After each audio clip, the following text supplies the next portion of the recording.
What is going on, everybody? Welcome back to Wars in the Stars. Today we're going to review episode 13 of The Bad Batch titled Infested. Let me go to my co-host first. Alex, introduce yourself. Yeah, I'm Alex. What episode of this podcast are we on? We feel like we've been doing this forever. It's 23. Wow, that's Yeah. crazy. I feel like it feels like we've been doing this for so long, but Right. yeah, I mean, I don't know. This episode, definitely interesting. We'll talk about it though. Yes, and obviously we have a special guest. We don't do this very often. We haven't done it since our first Yeah. episode. We have Maddie the Archivist. I'm going to let our guest introduce himself and where they can find him. Awesome. Hey guys, Maddie the Archivist here. I've been on a long time ago, but it's been a while. So I'm glad to be back. Yeah, you can find me on TikTok over at Maddie the Archivist. Yeah, I love posting Star Wars content and doing in-depth analysis and breaking down shows like this. So I'm excited to kind of talk about this week's episode because it was, I think, like you said, pretty interesting. Yeah.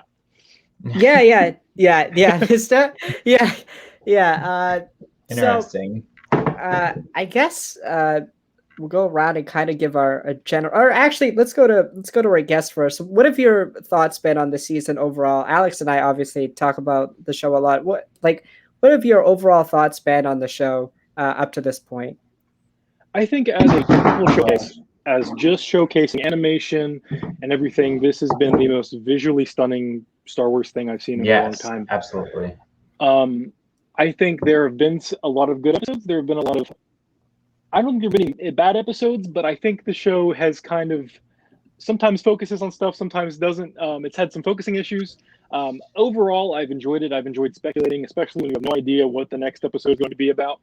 I'm interested to see where the end is because, again, this show has thrown me for many loops. My predictions are almost never right on what's going to happen in the next episode. Yeah, which I mean, to that point, I will say it's the first Star Wars show where it really feels like that. Like you don't know what's going to happen next.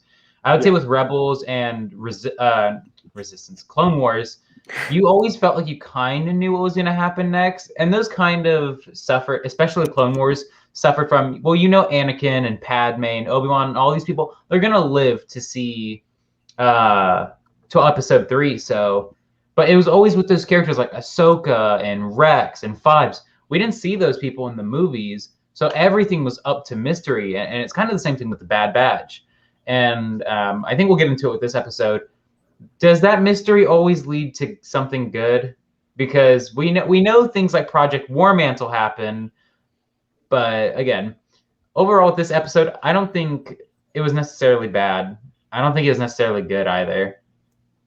So yeah, I think me and Alex have talked about this a lot. How a lot of the times I'll watch these episodes and I'll be like, it doesn't do anything horrible that I hate, but it also doesn't do anything like I'm extremely like excited for. I mean, I definitely will say for the show overall that I don't mind the cameo of the week type of thing. Again, all these cameos have served a purpose, I believe, in the story. So I don't really have any complaints there. But I guess overall for this episode, I liked it more than most people. I think more so because of I've always liked the criminal underworld part of Star Wars, the bounty hunter side. That's why I love the Mandalorian so much, I think. And the Pikes are interesting because it kind of sets up an interesting character known as Maul at this time. yeah. I mean, I doubt they go that route. Maybe that's a season 2 thing, but yeah, I'm excited to jump into it all. So I guess we'll go back to our guest and I'll ask, what do you think was the highlight of this episode? I really like the atmosphere of the underground, just the lighting and everything that they were able to do to make it really creepy and make it like an interesting setting. Because we've been on Ord Mantell for a good portion of the show. It's been the base, and it's kind of always looked the same. So to go to a different kind of part of the underbelly of the city was really interesting. And just again, a lot of the little interactions they had while they were down there, just kind of we got some interesting little character development bits while they were underground in like the mine shaft area. Yeah, absolutely. Definitely.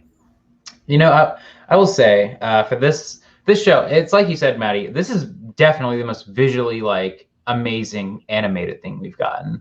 Of course, with Clone Wars season 7 and all that, but for a first season, like it's pretty well known. Clone Wars didn't look the greatest in that first season. A lot of very questionable. How did that get the okay?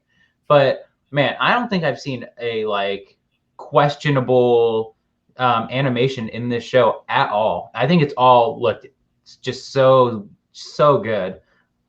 Which again, the caves, like Clone Wars season 7, when they were in the tunnels on Mandalore, it was something that's like it was creepy, but it's like, man, I think that's where Dave Filoni and all them get that good stuff, is when they're in like caves or they're in tunnels or something.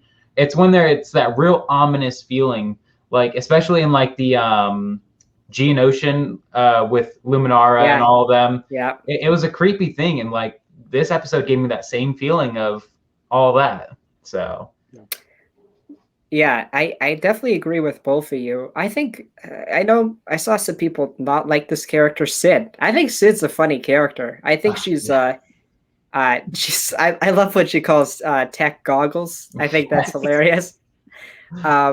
Yeah, I think Sid is a very interesting character. I wish they would kind of explore her a little bit more, but like as with other characters like Tech and Echo. But yeah, I thought Sid was really good in this episode. And I will also add that I saw somebody, I was just looking at Discord, and somebody's Discord, they mentioned how Omega's friendliness or ability to see the good in people may bite her in the back one of these times. I think that's definitely foreshadowing something with Crosshair. Omega's very much been on board with the idea that Crosshair is too far. It's not too far gone. It's the chip. We obviously know it's a chip, and so does the Bad Batch. But the Bad Batch have the realization that like it's probably not worth it. I think Omega is going to be that big push to why they go back to Camino.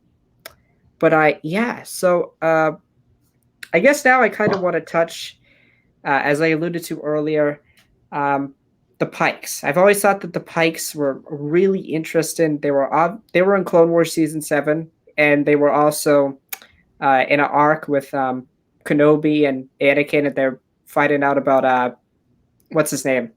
I can't remember the Jedi. Sifo Dyas. Sifo Dyas. Yes. Yeah, I can never remember his name, but I thought they were. I definitely think they're setting something up there. Maybe not for this season, obviously, but for something later down the line. I guess, Maddie, do you think the same thing? Do you think we'll see Maul at some point, or?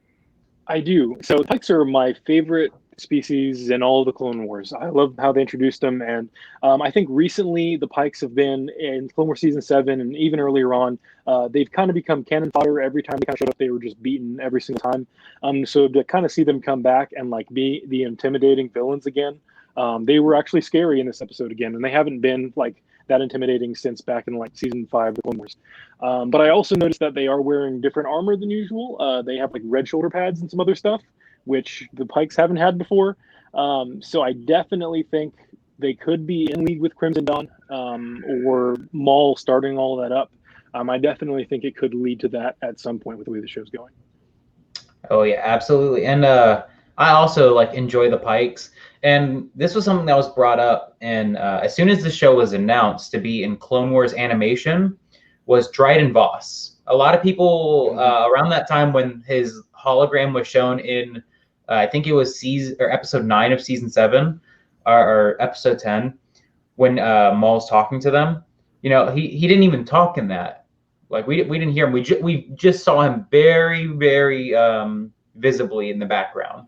So I think we could be heading towards the Bad Batch being true mercenaries, because the thing is unfortunately with shows like Rebels, we already know like they don't join the rebellion. They're not huge galactic heroes like that. Yeah. So I wonder, like, could we be seeing a potential death for the Bad Batch at the end of the show? Maybe not the end of the season, but at the end of the show, could what's going on with this whole underworld stuff? Because I'm also in that camp where it's like, I find it hard to believe that Dave Filoni was like, I'll make Dryden Voss in animation for one shot, and that's it. So Yeah, yeah, I I mean, totally.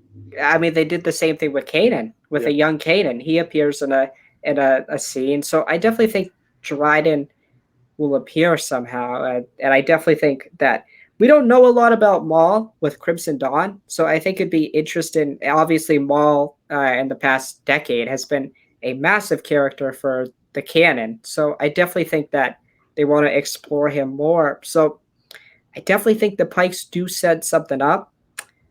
Um, yeah, I don't know. Okay, so I kind of we touched on it a little bit with the visuals, but what did you guys think of the bugs? I've always been a big fan of the Geonosian bugs, and I they thought when remind me this, of.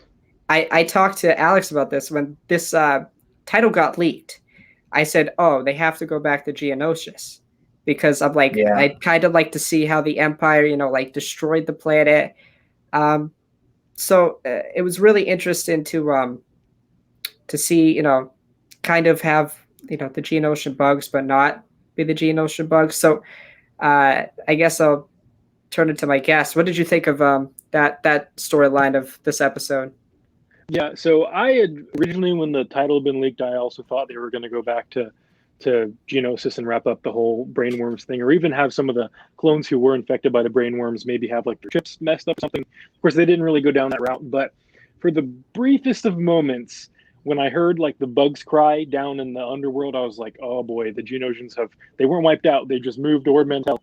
Of course, that didn't happen either, but they did a good job of just kind of getting on that horror. If it had the same vibe as Clone Wars season 2 when they did that in the caves, I wish we gotten a better look at the bugs. I think they were constantly moving. I don't even think I got a really good look at what they looked like close up. But definitely there were a lot of them, and it was intimidating. And I absolutely love the scene when Tech drops the flashbang thing down in it, and they all just kind of fly out.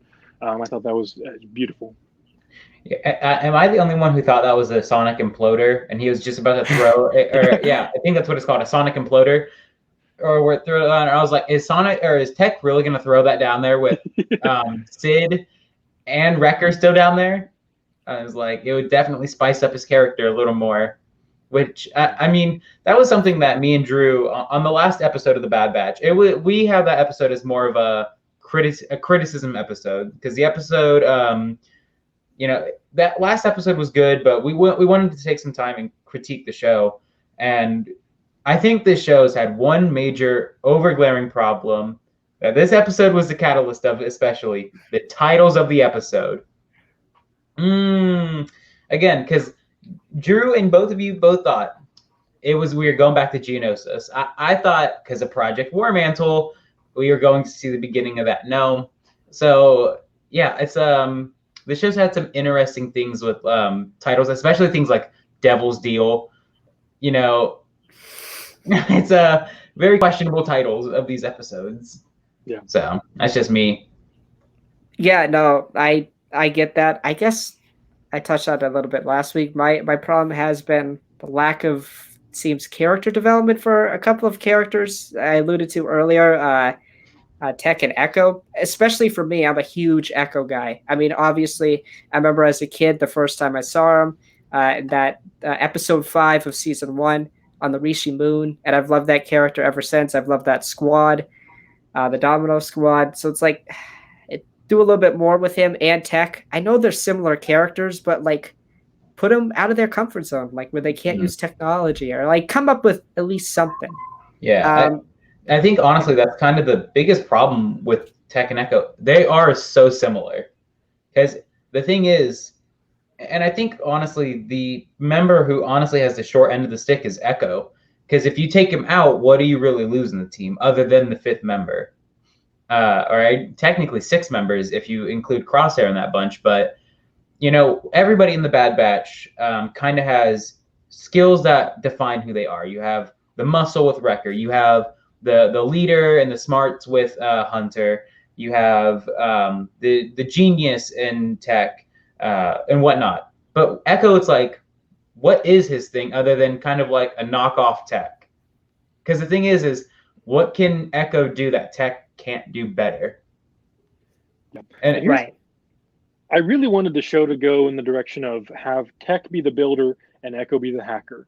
And I was really excited for that to happen. And then I think is the first episode when they were training, instead of having Echo get on the training droid to hack it, they had Tech hacking the droid. And then I'm like, okay, so he's the hacker and the builder and the smart guy.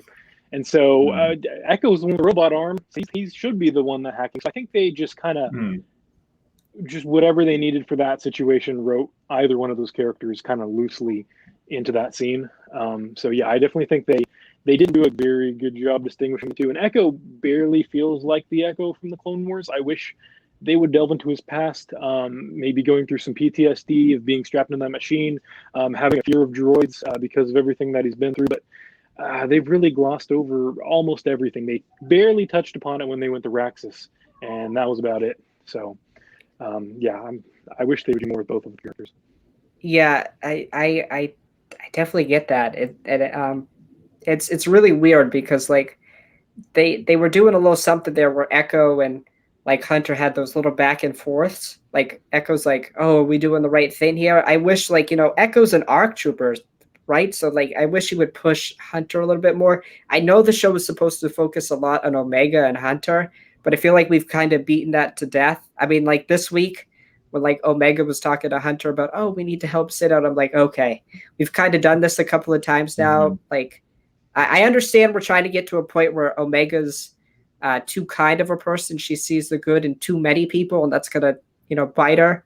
But yeah, I totally agree. Like, give some love to some other characters. I feel like I feel like Rebels did a good job with that.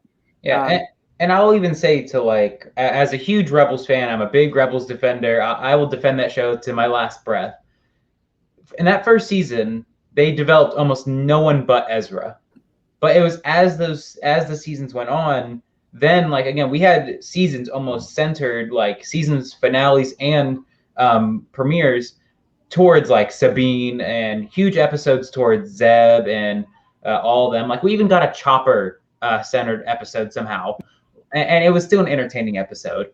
But with this show in specific, I will say, I feel like we have kind of beaten that. Okay, we get it. Hunter's the dad, Omega's the child. But where is the Tech love? Because the thing is I really want to love Echo, because I did love Echo before he died at the Citadel arc. And now he's in the show, and it's just kind of like, honestly, sometimes he almost never speaks in the episodes. So you forget he's kind of there sometimes. So I really hope that this season either wraps up, like gives him a good like bit of an like maybe even an episode dedicated to him. Like we even talked about this, Drew, in the episode with Rex, and going forward, it also kind of feels like Wrecker's getting the short end of the stick too. Kind of feels like they did one thing with him and then they were like, we're good. He's still the guy who's afraid of heights. But yeah, I just feel like this episode in specific was a miss when it came to like we could have done huge Sid backstory, which I would have loved.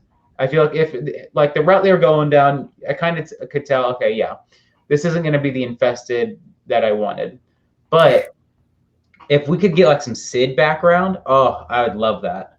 I feel like that's what I want the most right now is like a book, a comic, or even an episode of just background on Sid. I'd love it. Yeah, totally. I guess the final thing I want to talk about from this episode before we get into predictions for the last 3 episodes is the character, is his name Duran? That right? Is it Duran? Roland? Yeah, Roland Duran. Yeah. Yeah. So I definitely think they also set him up for being in the show in the future. And maybe his family too. He refers to his family as, crime bosses or, so I guess I thought the character was really interesting, and I love his little interaction with Omega. Like Omega's like, "Oh, so your family's like full of bad guys," and he's so like resistant to it. And I thought that was a really good moment. I guess we'll go to my guest first. Our guest first, Maddie. What did you think of that character? Yeah, so I was a big fan. The voice actor, I don't know who voice acted him, but he did a great job playing him. But yeah, he seems like a character who was more born into crime than like became a criminal during his life, which is an interesting thing to explore, and I think a much more redeemable character because he just doesn't know any other way. He definitely played up his mom a lot, although I checked and we don't know who the mom is.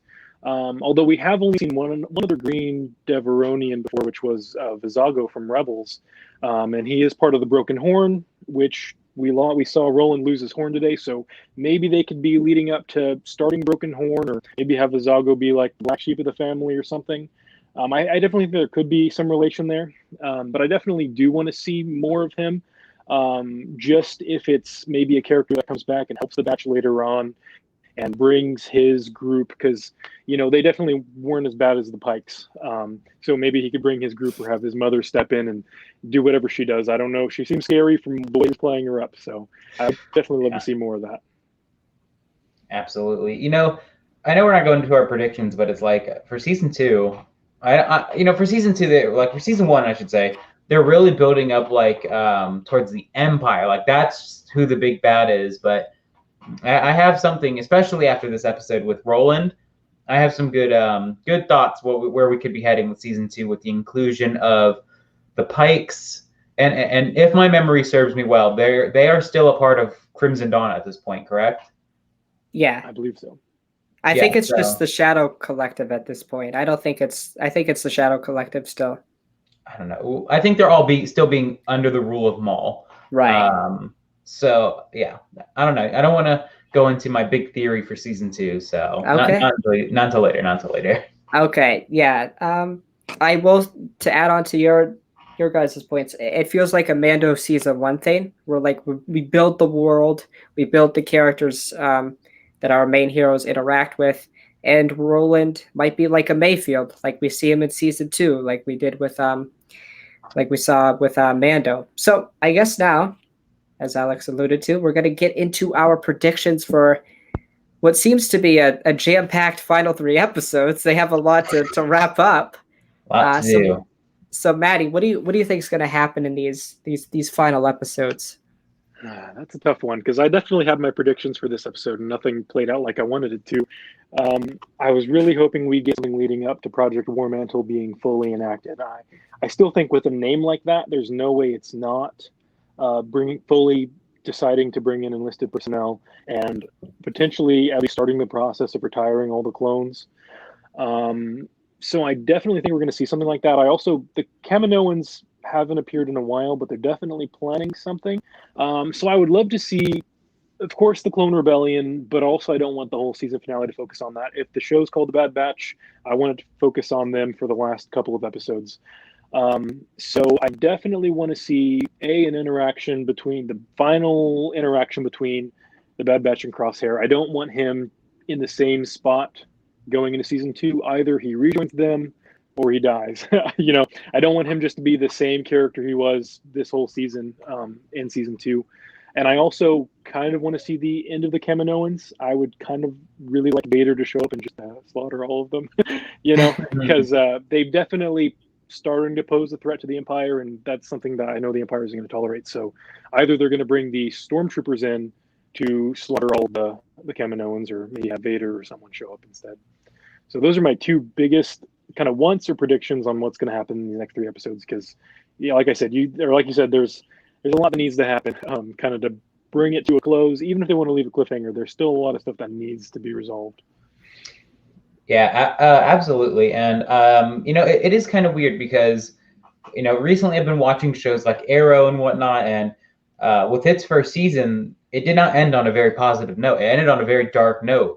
And I honestly think for the Bad Batch to have a good hook, because the show has struggled with hooking on to the audience, I think it needs a dark end for going forward. So I think War Mantle specifically needs the beginning to that dark end.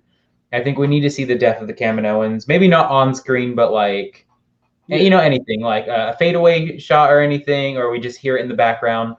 But yeah, War Mantle, it's a thing where it's like, it is a huge thing in the Empire to go from the clones to now enlisted soldiers.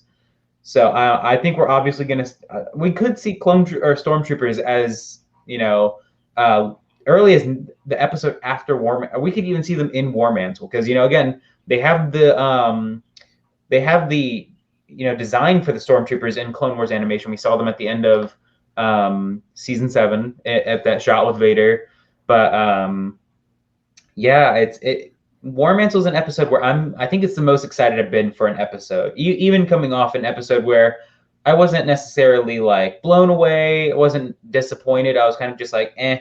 It was an episode to, take 30 minutes up so I can enjoy something.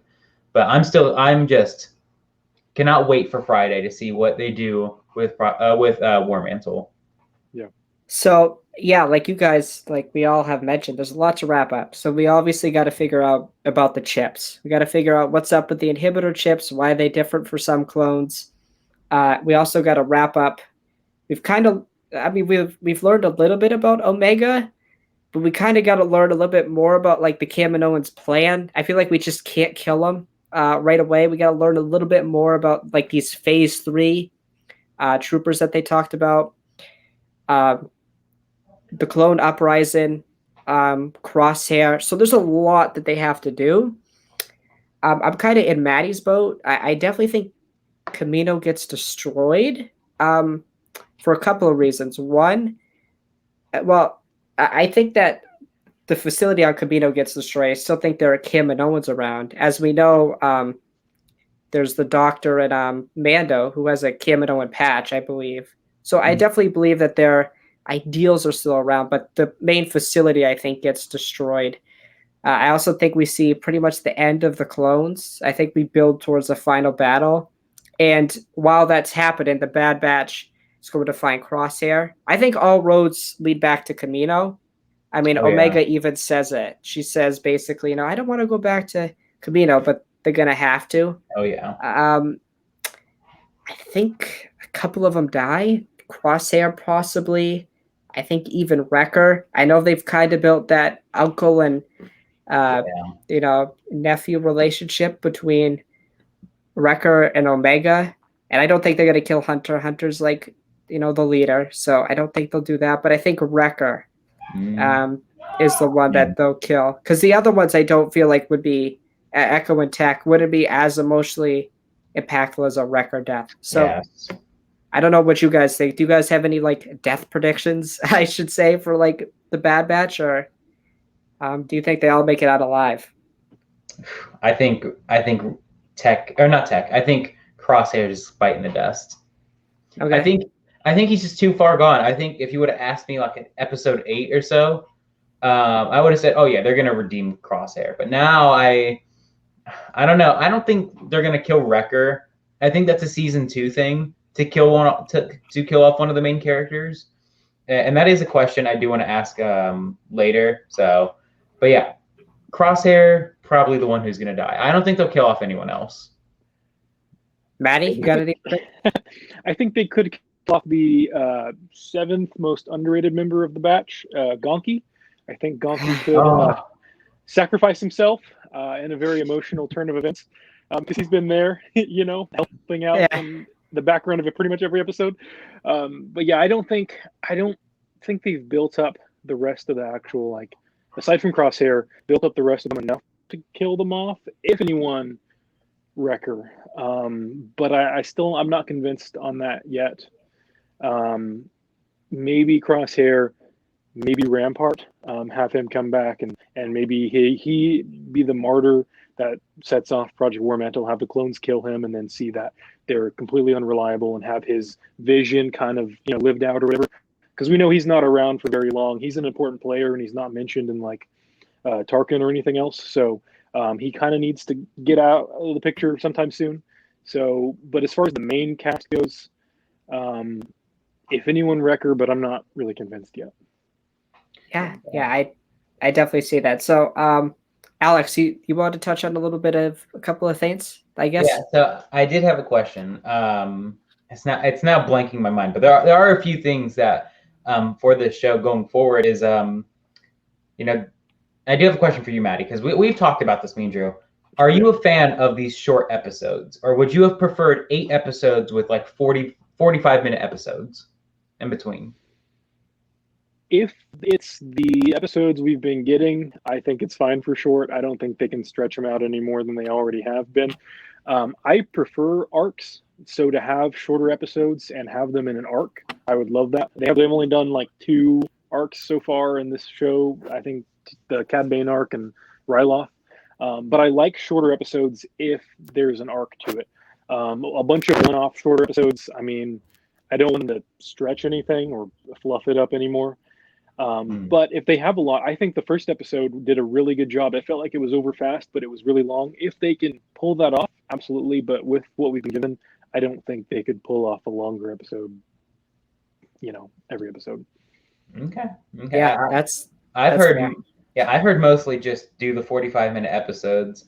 And I also want to ask, like, for first seasons go, because I think it's almost likely we're gonna get a second season of Bad Batch. I don't know about you. I'd feel pretty let down by the show if it was one season.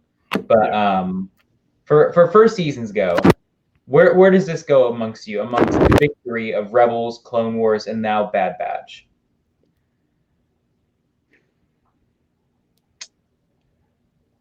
I think it's low. I think it's lower than Rebels and Clone Wars, but I think it's higher than something like Mandalorian or even Resistance. For me, if I was just counting those 5 shows, I think I would put it right in the middle. Okay. Okay, that's interesting. I like that. I think it's a pretty unanimous thing. Mandalorian season 1 was a great thing, and even those episodes that weren't even good, there were still so many great parts about it. Like looking at you, Gunslinger, you weren't that great, Yeah. but still that development with Din in that episode and all that was great. But yeah, it's Bad Batch is weird because I definitely like this Rebel season 1, especially when they go closer and closer to the finale. I think it's from episode 10 and on. I think it's perfect.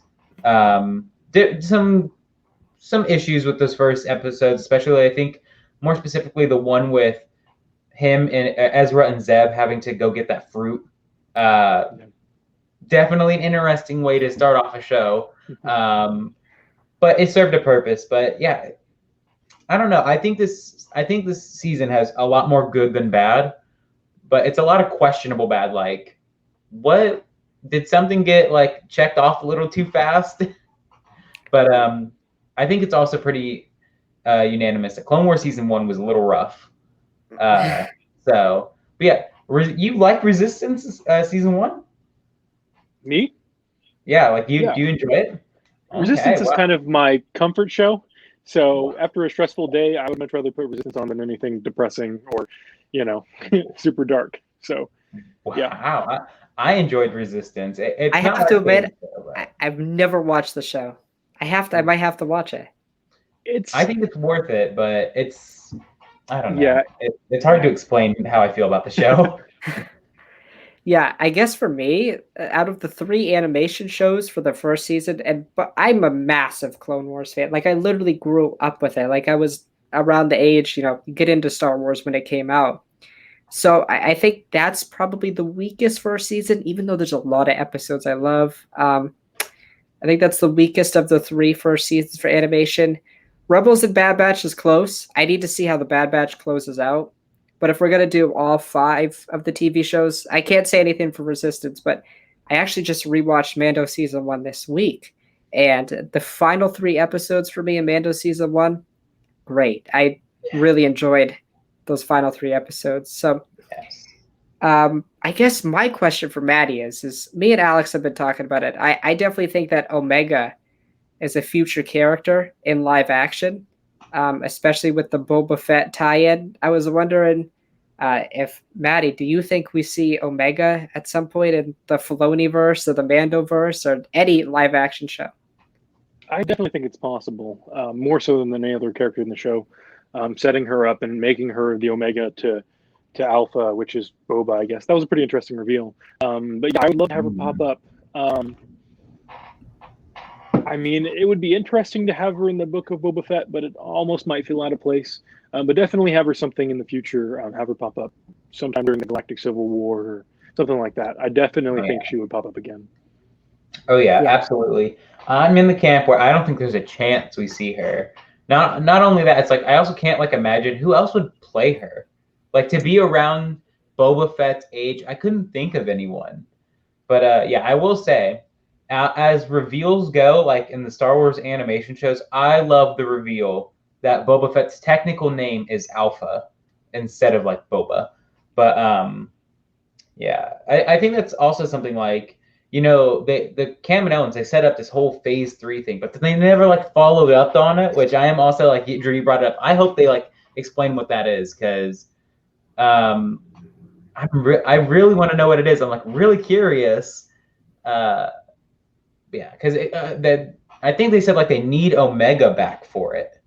So my thought was maybe they're gonna clone a clone. I don't know. Right. Yeah. Bonkers ideas with the show. Yeah. But like you were saying, how it would feel out of place. It would feel out of place if they did it in Book of Boba season 1. I'd be like, okay, this is too early. I kind of would need to see more of Omega. I definitely think there's a chance she goes off with Fennec at some point, because Fennec's not in the original trilogy. She's not with those bounty hunters, so I think they could go off together. But yeah, I do think there's a good chance that she's in that Mandalorian time period. So if you guys have anything else to talk about this episode, just say it right now, because there's some news I kind of want to get into, or rumors. So if any one of you two have anything else, you can go ahead right now. Look, I do want to say one more thing about this episode, and that is, for a long time, Ord Mantell was kind of this thing that's like, we only heard a brief mention of an Empire Strikes Back. Han ran into a bounty hunter, and it changed his mind about staying with the rebellion. I must say, am I still the only one who would really, really want to see what that encounter was? Like, I know we saw it a lot in Legends, and the bounty hunter was changed a bunch, but I really want to see what happened on Ord Mantell with him. I wonder, like, could it have been someone like Sid? Now, I don't think Sid's like more of a bounty hunter, but like, could it have been like, I don't know. Who do you guys think that like happened? Like, what happened with Han? I don't know. It'd have to be a prominent bounty hunter, I think. Yeah, I think it'd have to be something like huge, like Chewie almost died, or he almost died. I don't know. I really want to know what happened. Do we have Dengar's backstory in canon for the most part, or not? I can't think of if it's been told anywhere. Because I know he has a very personal connection to Han Solo, so potentially Dengar. I know in Legends he does, right? Legends, in Legends he has a huge backstory, and I think he was one of the many bounty hunters on Ord Mantell. Like they had switched it out like 5 times, I think, and Dengar was one of the bounty hunters. But yeah, I would like for it to be Dengar, because I don't think we get enough of him. Yeah, in EA's Battlefront 1, when they were going for heroes from the original trilogy, for some reason they selected Dengar. And he became a loved character from that. So, and he's all like his voice lines in Battlefront 1 were amazing. Really, he's also in The Rise of Skywalker. He is. He's a very, very small cameo in that movie, which is funny. I think it's funny that they retconned him to be that. Amazing. Yeah, I feel bad for him. A lot of stuff's happened to him in that 35 years or 30 years. So. Maddie, you got anything for this episode? Anything else? Not really. It was pretty straightforward as far as episodes go. So, yeah. Yeah, definitely. So there's a couple of pieces of news I want to get into. Alex and I, we touched on this. We talked about this in private a little bit, but it's a Rebels character that may be appearing in Kenobi. So it's Agent Callus. So this is from LRM. A fan favorite Rebels character. They say that he'll be at the height of his Imperial rank in the Kenobi show. He was obviously introduced to Rebels, and that's basically all that LRM has to say. But I also want to add that Jordan Mason, who broke the scoop last week about the Leia Thane and the Son Kane playing an Inquisitor, he teased that Rupert Friend, who's this guy, who's in Kenobi already, been casted. He was on that casting thing, is going to play Callus. So I guess we'll start with our guest here. Pretty interesting character if he's in Kenobi. What do you think about the possibility of Callus being in Kenobi, Maddie? I love Callus. I would be more than happy to see him in there. I feel like he would fit better in Andor, but yeah, I mean, we really don't know how that show's going to go at all. So I wouldn't be surprised if the ISB is involved with hunting down or trying to find traces of Kenobi or just Jedi in general, and they have a run-in. I mean, I could see it. I'd be interested to see how he ties into Obi-Wan's story. Oh yeah, absolutely. Like I'm a huge Callus fan. I love Agent Callus, and what's weird, and I brought this to Drew is Agent Callus is he's a white character, but he's voiced by a black man, and I don't know, it didn't feel right to me to have like, because I don't know, Callus has such a beautiful voice. Like Rebels has so many good Imperials with like just such recognizable voices. Price, Thrawn, and Callus. So those three like come up. You can recognize them wherever you hear them. And I don't know, it'll feel weird to not have that just sinister voice of Imperial Callus. Of course, he was like amazing. Like his mutton chops, both Imperial and Rebels were amazing. Especially that rebel luscious hair. Yeah. Chef's kiss. But yeah, it's I don't know. I'd have to see how the actor looks as Callus, but right now, looking at him as he does normally, I don't see Callus. I don't see him. I don't know if that's I don't know if that's just because I'm so biased to how I'm used to Callus seeing, but Right. I don't know. That's just me. Do we know Yeah, what I this guess- guy's been in? Oh, I sorry. don't. Because I I'm don't trying know what to. he's I been don't in. recognize him. I would like to hear his voice. I would like to find a movie that he's been in or something. But Yeah, I don't know. I don't know what he's been in. I know he's on the Kenobi cast, and that's the character they're tying him to. But yeah, I guess for me, it seems like Kenobi is going to be crazy, and I guess we could talk about that as our next segment. But like you touched on with the Andor point, I definitely think this could be a set and off point for him, maybe to appear in Andor, which I think would be great. I don't think he's going to have a prominent role in the show. He's obviously an ISB officer at the time, so it would make sense that maybe he tells maybe he's working with one of the Inquisitors. It's been heavily speculated and rumored that the Inquisitors are going to appear in Kenobi, and it makes sense that Obi-Wan's on the run somewhere. Or, like he's got to leave Tatooine for some reason. The speculation is right now that it's a Leia for some reason. I could see Callus sending an Inquisitor or him working with an Inquisitor. I don't think it's going to be a massive role, but I guess now I want to ask Maddie, since Kenobi is so hyped, do you got any early predictions for that show? the only thing, there's nothing to really go off of. I know they said there might be a confrontation between Vader and Kenobi, and I'm still not sure how that's going to fit into the timeline at all. I definitely want to see some flashbacks to the Clone Wars. I believe that was already rumored to happen anyway, so I would love to see Anakin and Obi-Wan both in their Clone Wars outfits, have that flashback, have Ahsoka appear possibly. Having all that tied into live action would be super awesome. I know they could do something like the Kenobi book, the Legends one, and have something kind of play like that, but it was very local and constricted to Tatooine, so I'm just really not sure.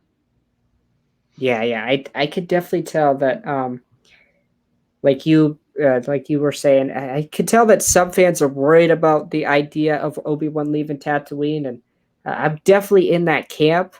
I really think that the reason I've talked to Alex about this, I love A New Hope. I think it's actually underrated, I think now.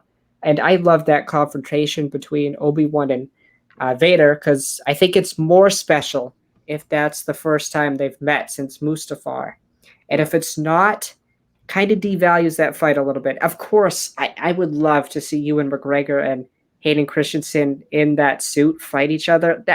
I'm going to love it either way. But just as somebody who loves A New Hope, I'd kind of be, I'd be like, it's not as good anymore. They've already fought. They've had a better fight. Yeah. But yeah, I, I think the show's going to be crazy. I think they're going all out for it. So, Alex, we've talked a little bit about it, but do you got any like early predictions for Yeah, I also do want to for say that Rupert Friend, who will be playing him, IMDb has him noted as being an actor in Hitman, Agent 47, The Young Victoria, The Death of Stalin, and Pride and Prejudice. Those are his four most known, and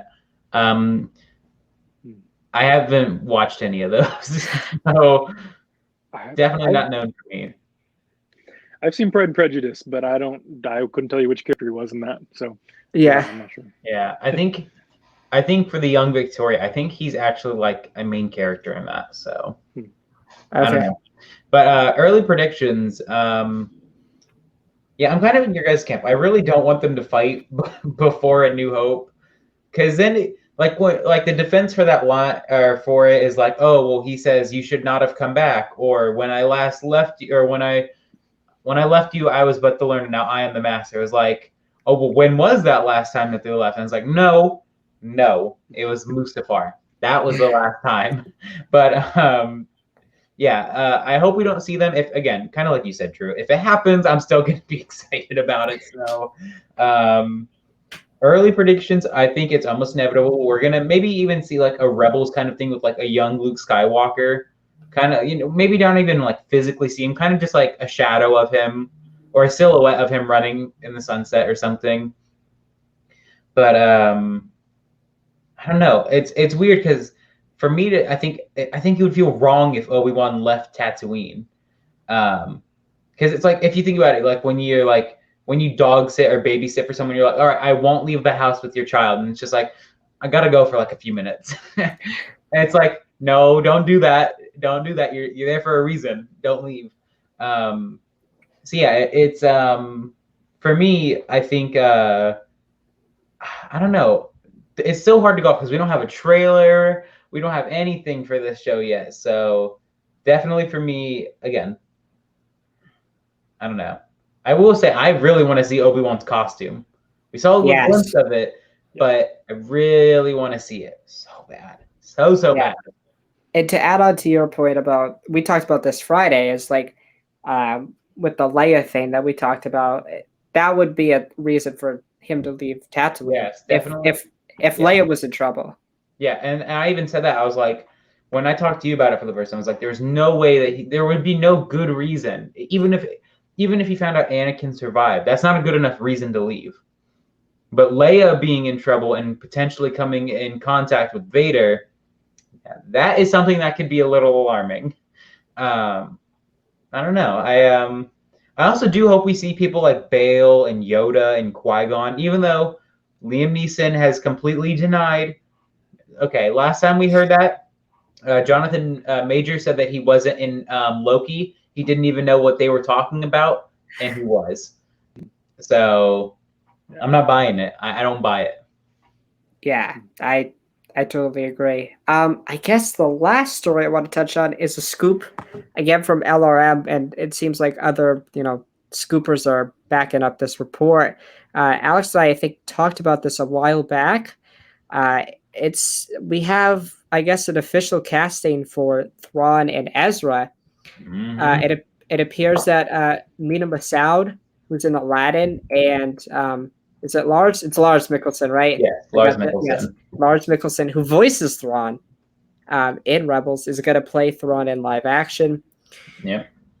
They note that they'll debut in Ahsoka, and they also talk about how it seems like that Ahsoka is going to be on the hunt for Thrawn. Obviously, we get that set up in Mando, and it seems that they signed on for multiple projects. Obviously, these two characters are going to be prominent in live action here. I think Thrawn, in my opinion, is going to be the big bad of this whole Filoni or Mando verse. So, I guess we'll go to our guest, Maddie. What do you think about this rumor or casting announcement?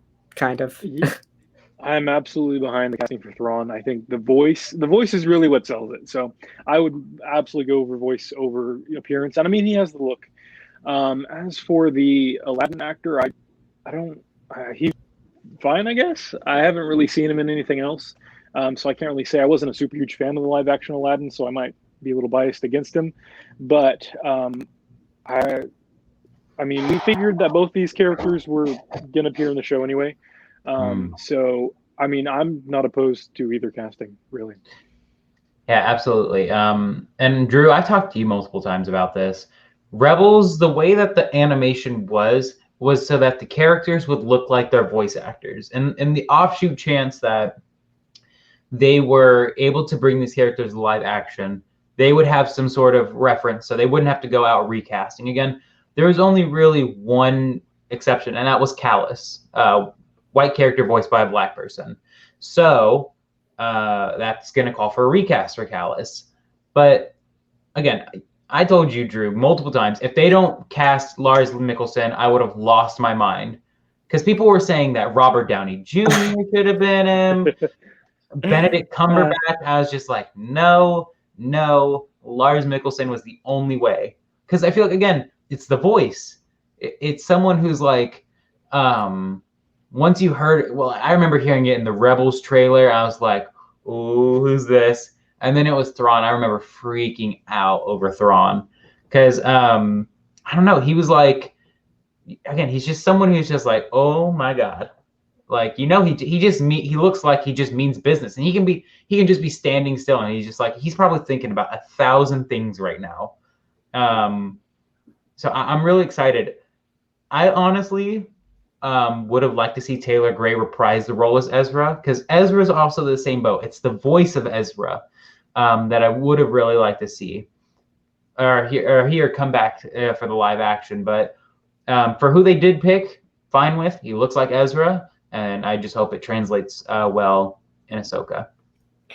Yeah, they also in the article they tease the fact that there's an Ezra and Thrawn show. Now that's just their reported. I haven't seen anything much on that. I really think that they're going to go the route that Ezra's evil now. I think I would actually prefer that because I think Thrawn could be the big bad of this whole thing, but I feel like it would be a lot cooler if Thrawn was the tactitional, big bad, and then he had his enforcer, and his enforcer be Ezra. Because these two have been lost for what, 10 years at this point, right? Close to it. Yeah, around 10 years. Yeah, so I think it would make a lot of sense that Ezra is evil. I think that would be an interesting route. I guess we'll go to you, Maddie. Like, what do you think they're gonna do with Ezra and Thrawn in this, Mandoverse? I definitely think Thrawn's going to be amassing his own army, remnant, warlord faction thing, kind of like they did in Legends with the different groups. I definitely think going down that route would be the smart idea, and definitely make him a more intimidating villain during this era. For Ezra, I think it could be. They definitely had him tempted by the dark side a lot throughout Rebels. So I definitely think if it's been 10 years, a lot can change, especially if you're stuck with someone. It's just on whose will is stronger to the other person, kind of their perspective. And I think out of the two, Thrawn definitely has the stronger will. It could also explain away why Luke didn't know there were a bunch of Jedi running around during that time. Have both he and Ahsoka kind of occupied. I think it could work. I'm not sure how well it would mix with where we left off. I think people would be upset if he changed, but of course we've also gone through, characters like Luke changing a lot from one appearance to the next over time. So I absolutely could see it happening. Yeah, me and you, Drew, we've talked about this a lot. I feel like I'm saying that a lot, but we do talk a lot about what's going on. Me and you we've had the discussion. Dave Filoni, Jon Favreau, they're definitely developing a sort of MCU-ish thing inside of this little pocket of the 5 years after Return of the Jedi, and going a little bit onward. And I've said it. I think that they shouldn't have done it at this time. They should have done this during the time of the Old Republic, because then that's honestly, in my opinion, where you can go the craziest with the Force. You can go craziest with who you have in there. Yeah, and so much just like cool story, like how was the Darksaber actually constructed and all that, even though that's a story I would want left untold and all that. But yeah, it's definitely they're developing a little, universe, and I wouldn't be surprised if this all culminates in a big movie of the Mandalorians taking back Mandalore for 1,000th time from someone who's not Mandalorian. But yeah, it's I don't know. I don't know if I'd be a fan with Ezra being on the dark side. It was one of those plot lines in, excuse me, for Rebels I wasn't really a fan of, because they kind of were going back and forth, like, is he or is he not? Yeah. Especially in season 3, they kind of had it in the first episode where he was like, I don't need Kanan, this is helping me. And then he was like, you know what? Yeah, I was wrong. And then didn't struggle after that point with the dark side. So I feel like he's someone who at this point in at that point in his life, when he and Thrawn went into the light feed with the Purrgil, I think he was someone who's honestly, his will was probably as stronger than Thrawn's, because he even said that he needed to see it out, and that there were like, he basically there was no other way to Hera. So right. And then just yeeted him and Thrawn out of there. So right. I don't know. It would be weird if he was on the dark side.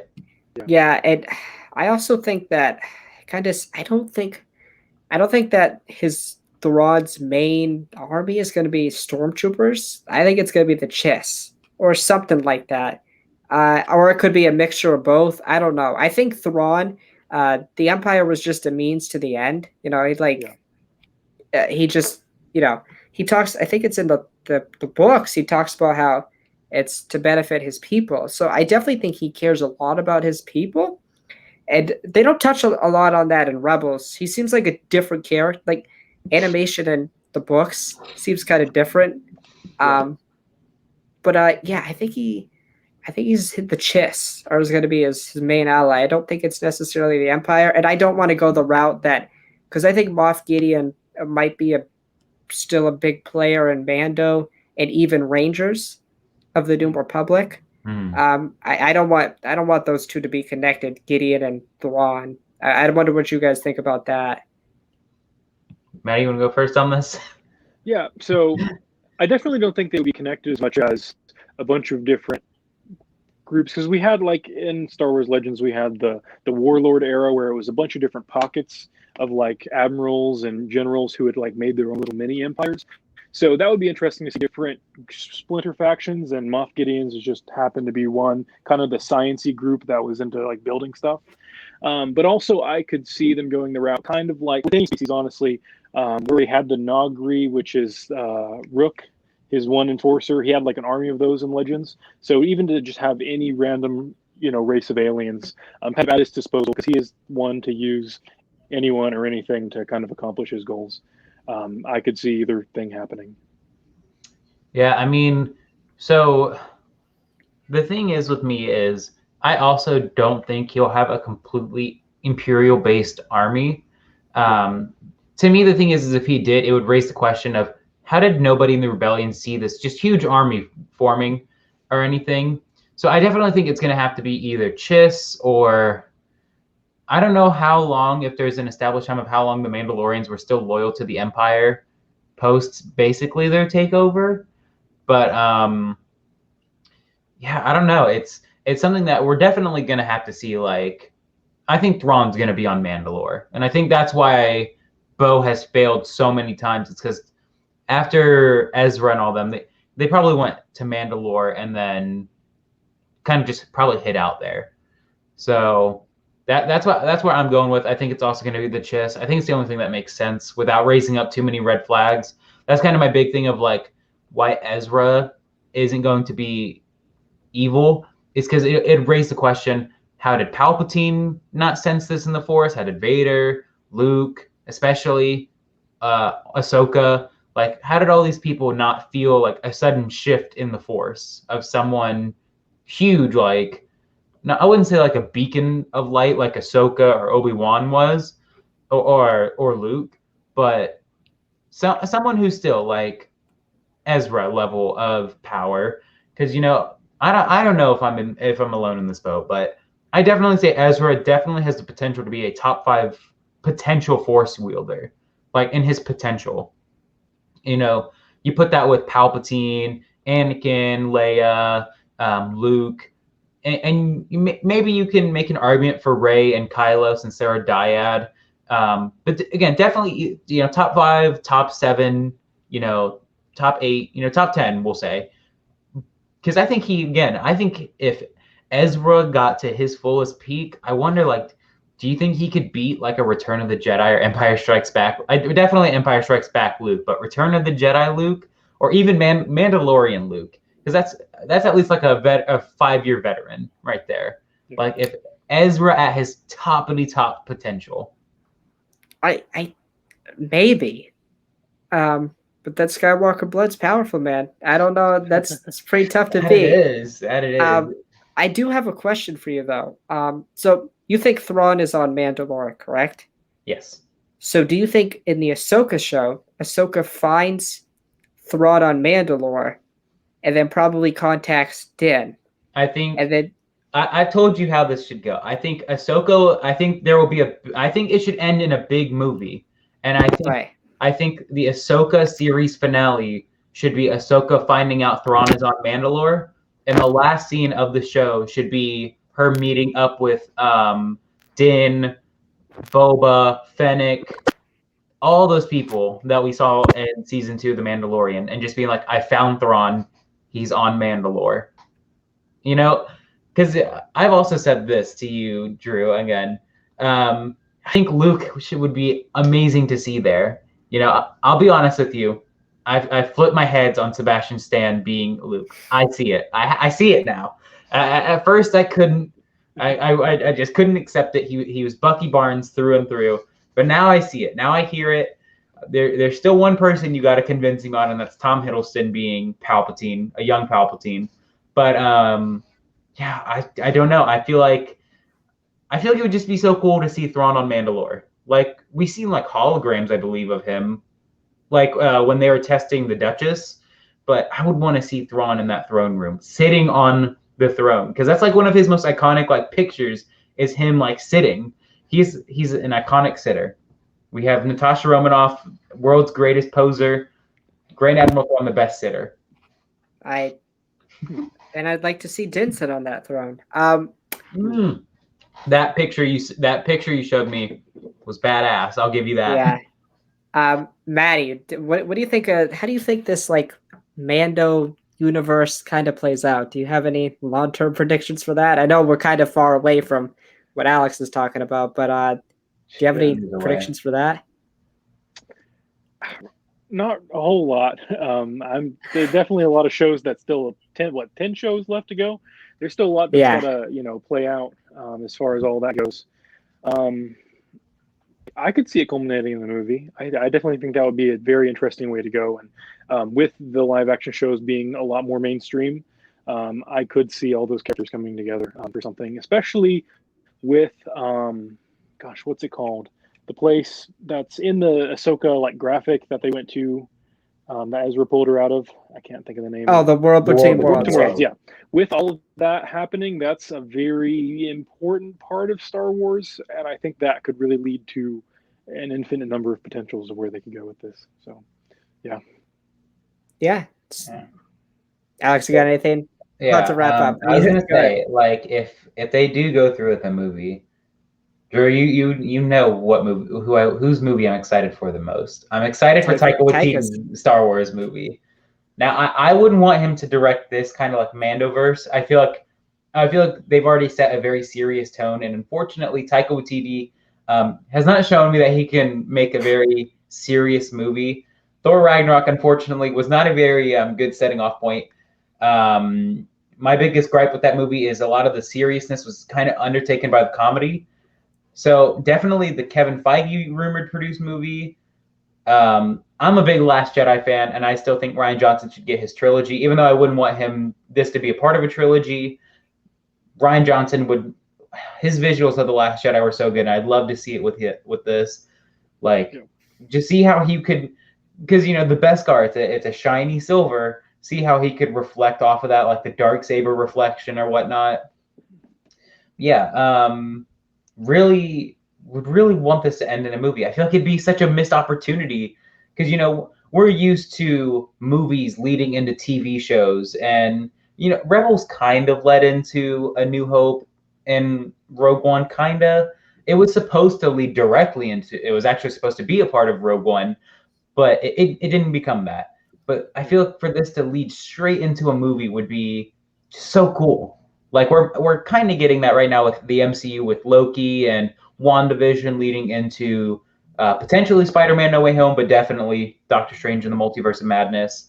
But yeah, I would love to just see a movie come out of this. I would also just love to see these guys on the big screen. Like, sure, The Mandalorian was already a global success, but could you imagine like the box office numbers if we got a Mandalorian-centered universe movie? Like, I'm getting giddy thinking about it because I would pay as much money as Disney would want to go see that movie. Yeah, totally. Maddie, do you have any closing thoughts about anything we talked about? One thing, going back to Kenobi, I would like to hear your guys' thoughts on the Corky Kenobi theory before we close. I'm kind of down with it. I think Alex and I talked about it when we began the show, but there was a funny like meme of Corky and Mandalorian armor going to Kenobi. Yeah. I wouldn't want that, but I wouldn't mind. It would make sense. Like, I mean, I'd be all right with it. Look, here's the thing. Is I was burned once with a Kenobi theory, and that being Rey being a Kenobi. But this is the first Kenobi theory. Like, so many people think, is this person related to Kenobi? I don't know. I don't think he's a Kenobi. I also think, like, when Obi-Wan and Satine first meet, if I remember, Obi-Wan is, like, young. Not like 14 or 15, I think. Yeah, like I'd be really weirded out if Satine and Obi-Wan were like, first of all, found time to have a fun reproducing time, and then again, Satine having a child at like 15, 16, it feel wrong because it would also like that just feels like so like in such poor taste. I don't know. I feel like if they were older, sure, but plus no. Obi-Wan literally says, "Oh, on Mandalore we were on the run all the time." Like he mentions how he never had time to do anything. He was always, with Qui-Gon. Yeah, he even said multiple times. He said he made it a big thing before Satine died that had she said something, he would have left the Jedi Order for her. So I would say maybe if Obi-Wan was, it would feel even worse to make him older than he is in Phantom Menace, because in Phantom Menace he's like 25, which was old for a Padawan. Which again, it's like that even adds on more to that whole Anakin complaining about being a Jedi Knight on the Jedi Council. It's like, bro, your Jedi Master was still a Padawan at your age. Like, bless up and be appreciative for what you got. But I would want it to happen, but timeline doesn't add up. Yeah, I don't disagree. So, again, any of you guys got anything, or we all Star Wars out? I could talk about Star Wars all day, but if I did, we'd have a 3-hour long show. Yeah. So, I guess that's going to wrap up the podcast. I want to thank everybody who came to watch on Twitch. If you're watching this on YouTube, you're either watching this on Friday night, if I can get it up, or on Saturday. Again, I want to thank Maddie for coming on. Obviously, he was on one of my podcasts. He's been great. Hope he comes on again, obviously. Thanks for having me. Yes, no problem. Alex, I mean, it's great having you here all the time. So, there's sometimes. Wow. No, half the time I'm pretty shaky. Yeah, so Alex and I will be back next Wednesday. You still need to, what movie are we reviewing? Avengers Age of Ultron. Okay, we're going to do a rewatch of that. And something else, because we're trying to do that two movies that we re-review. Okay, yeah. I agree. And we'll be back next Friday, maybe with another guest. I don't know. Alex and I got to talk about it for maybe. Episode 14 of The Bad Batch. Again, Maddie, thank you for coming on. And we will see you all next Wednesday.